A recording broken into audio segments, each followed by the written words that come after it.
Mesdames et messieurs, bonsoir et bienvenue sur Sahel TV. Tout de suite, les principaux titres de ce journal. La CENI se félicite du déroulement de la première semaine de la campagne électorale et renouvelle son engagement à œuvrer pour garantir l'organisation de l'élection présidentielle de manière juste et transparente. À 5 jours du scrutin, les candidats continuent de sillonner le pays pour s'attirer les électeurs. Chacun y va de ses promesses.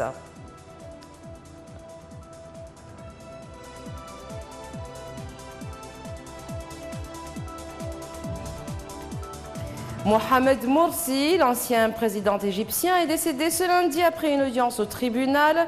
Il était en détention depuis 2013.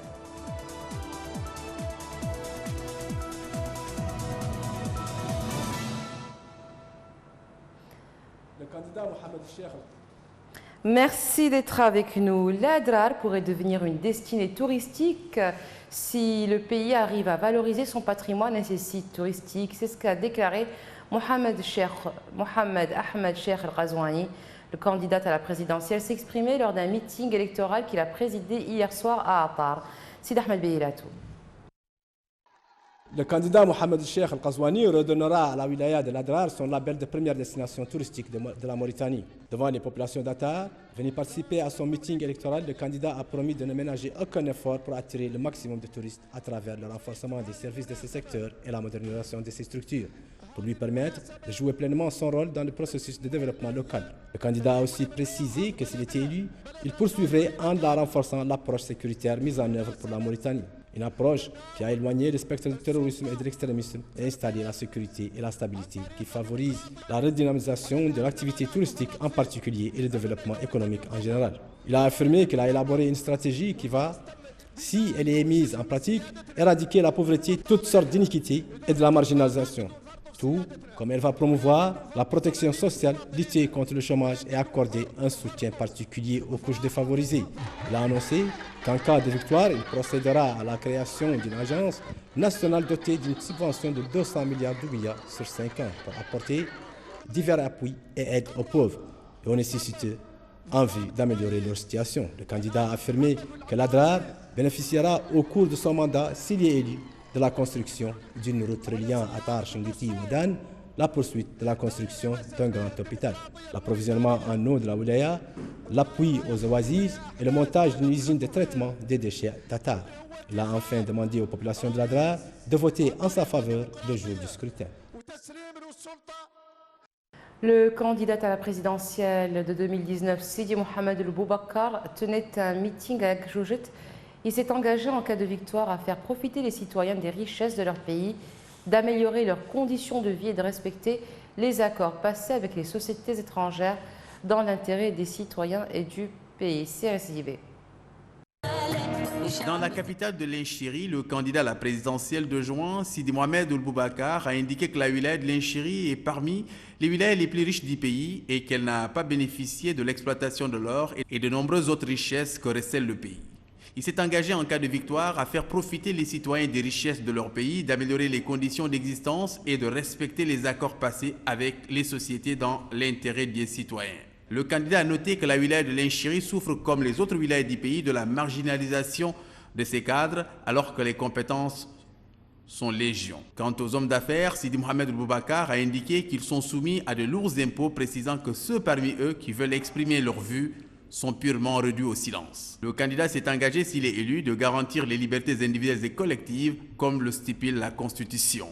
Il a ajouté que tout citoyen sincère avec lui-même ne peut accepter de voir 5 nouvelles années s'ajouter aux 10 dernières années, soulignant que les jeunes refusent la fraude et la seule garantie de la stabilité du pays est d'organiser une élection transparente et honnête. Le candidat Biramada Abeid a déclaré hier au cours d'un meeting électoral qu'il a présidé à Kaidi qu'il a senti chez les populations des wilayas de l'intérieur du pays, qu'il a visité un désir de changement dont il est le porteur du projet. Le candidat a affirmé que s'il est élu, il travaillera pour améliorer les conditions de vie de tous les citoyens et des services de l'État à travers la mise en œuvre d'une politique d'éducation, de santé, d'environnement capable d'offrir des services de qualité. Il a aussi assuré qu'il n'oubliera jamais les tortures et les injustices qu'ont subies certains groupes par les régimes qui ont pris le pouvoir depuis 1978, avant d'ajouter qu'en cas de victoire, il procédera à des réparations et accordera une attention aux familles des victimes. Biram Dahabed a noté aussi que tous les citoyens qui ne sont pas encore inscrits sur le registre de l'état civil bénéficieront de leur pièce d'identité, avant de souligner qu'il va demander des comptes aux injustes et à tous ceux qui ont pillé les ressources de l'État pour les distribuer aux citoyens sans distinction. Le candidat Mohamed El Mouloud a présidé dimanche à Alag un meeting électoral organisé par ses sympathisants. Le candidat a tout d'abord remercié les populations de la ville d'Alag pour leur présence à ce meeting malgré la chaleur, soulignant que ce meeting est considéré comme un défi et une victoire selon lui, appelant les populations à voter en masse pour lui le 22 juin prochain. Il a précisé que la wilaya du Barakne compte parmi les wilayas les plus importantes du pays, notamment dans le domaine de l'agriculture et de l'élevage, soulignant qu'elle a souffert des années successives de sécheresse sans que l'État ne prenne les mesures nécessaires pour alléger les effets de cette sécheresse. Le candidat s'est engagé devant les populations à mettre en place, en cas de victoire, un plan permanent activé en cas de nécessité pour la protection des richesses animales et à rendre disponible l'eau dans les zones de pâturage. Le candidat Khan Hamidou Baba a présidé hier à Nouadhibou un rassemblement électoral au cours duquel il a affirmé que la situation déplorable de la ville de Nouadhibou, la capitale économique du pays, démontre l'échec de la politique du gouvernement avant de donner comme exemple la SNIM. Il a indiqué dans ce cadre qu'en cas de victoire, il mettra là en place une politique économique qui tient compte de l'amélioration de la situation des citoyens, du renforcement de l'unité nationale, de la coexistence entre les composantes du pays, de l'ancrage de l'état de droit et d'une distribution équitable des ressources du pays. Le candidat a fustigé la situation économique de la Mauritanie qui connaît un taux de chômage élevé et la propagation de la pauvreté au moment où le pays possède d'énormes potentialités des ressources naturelles qui, si elles sont bien gérées, peuvent améliorer les conditions de vie des citoyens et créer un développement durable de la Mauritanie.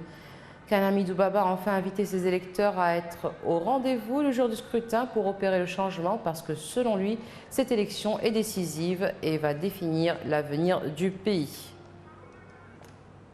Le candidat Mohamed Lamine El Morteji El Wavi a tenu un meeting populaire dans le village de Bagdad relevant de la Muqata'a de Guérou dans la Saba. À cette occasion, le candidat a prononcé un discours dans lequel il a passé en revue les grandes lignes de son programme électoral qui traite de tous les problèmes de l'enseignement, de la santé, de l'économie, de la sécurité et des relations diplomatiques. Le candidat a insisté en cas de victoire sur sa volonté d'appuyer les jeunes en tant que force dynamique de la société, s'engageant à créer des projets de développement de nature à leur offrir des milliers d'opportunités d'emploi. La Commission électorale nationale indépendante a loué le climat qui a caractérisé la première semaine de la campagne électorale préparatoire du scrutin du 22 juin 2019.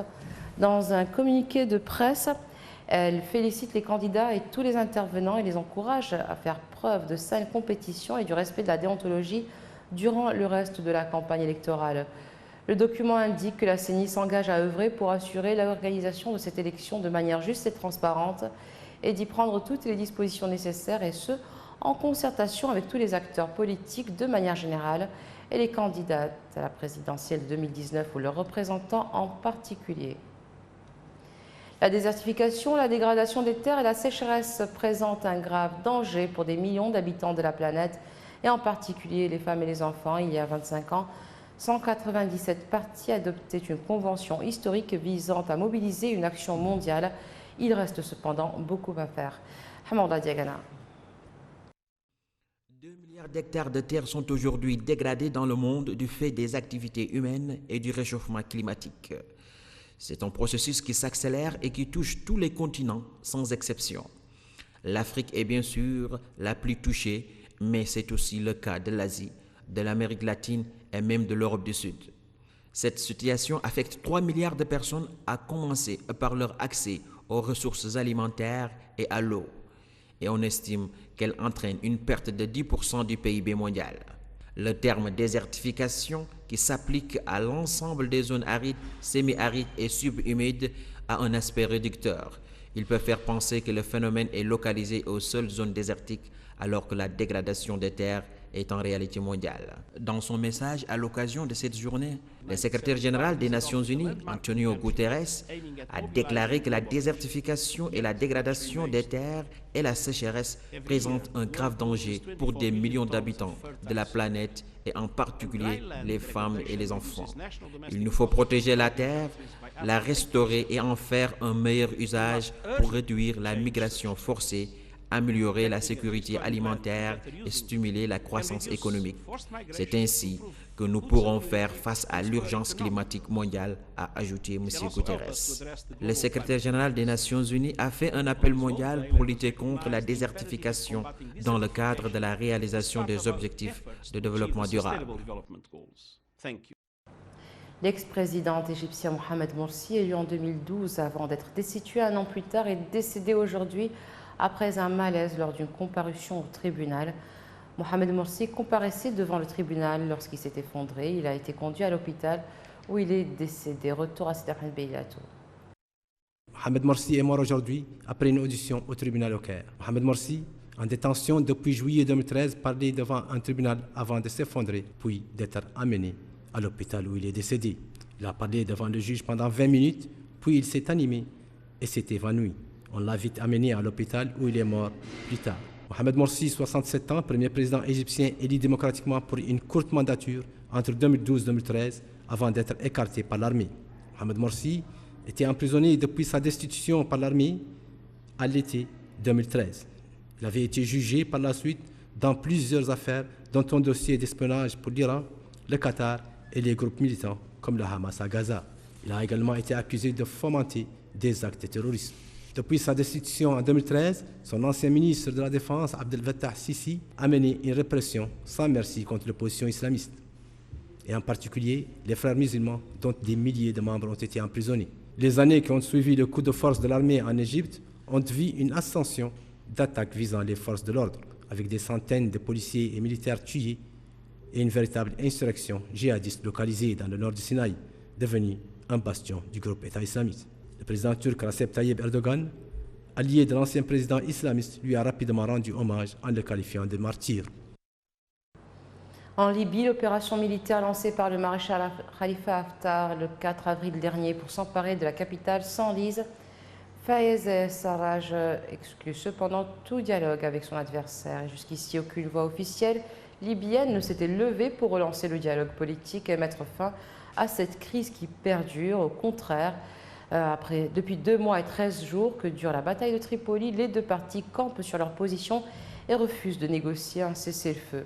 Alors que l'armée nationale libyenne dirigée par Khalifa Haftar cherche toujours à prendre Tripoli, Fayez el-Sarraj, représentant le camp de l'Ouest, propose finalement des élections rapides, une solution prônée depuis des mois par la France. Le chef rebelle tchadien Mahamadou Nouri et 2 autres suspects ont été interpellés aujourd'hui dans le cadre d'une enquête ouverte depuis 2017 sur des soupçons de crimes contre l'humanité commis au Tchad et au Soudan entre 2005 et 2010. Les 3 hommes interpellés tôt ce matin ont été placés en garde à vue par les enquêteurs de l'Office central de lutte contre les crimes contre l'humanité, les génocides et les crimes de guerre. C'est ce qu'a indiqué le parquet de Paris. Le général Nouri est le président fondateur de l'Union des forces pour la démocratie et le développement. Il a été arrêté donc, ce matin à son domicile aux environs de 5 h du matin devant son épouse. Le secrétaire général des Nations Unies, Antonio Guterres, a condamné dimanche l'attaque perpétrée samedi dans le comté de Wajir au Kenya. Attaque qui a coûté la vie à au moins 8 policiers et fait plusieurs blessés. Cette attaque, qui a été revendiquée par les Shebab, intervient après l'enlèvement de 3 policiers réservistes kenyans au comité de Wajir vendredi. Par ailleurs, M. Guterres a condamné l'attentat ayant tué au moins 8 personnes et fait plusieurs blessés dans un checkpoint à Mogadiscio, en Somalie, et qui a également été revendiqué par les Shebab. Merci d'être resté avec nous. C'est la fin de ce journal. Tout de suite, le rappel des titres. La CENI se félicite du déroulement de la première semaine de la campagne électorale et renouvelle son engagement à œuvrer pour garantir l'organisation de l'élection de manière juste et transparente.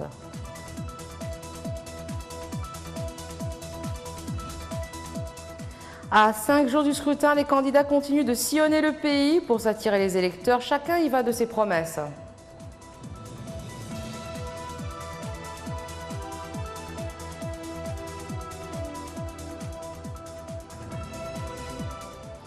Mohamed Morsi, l'ancien président égyptien, est décédé ce lundi lors d'une audience au tribunal. Il était en détention depuis 2013.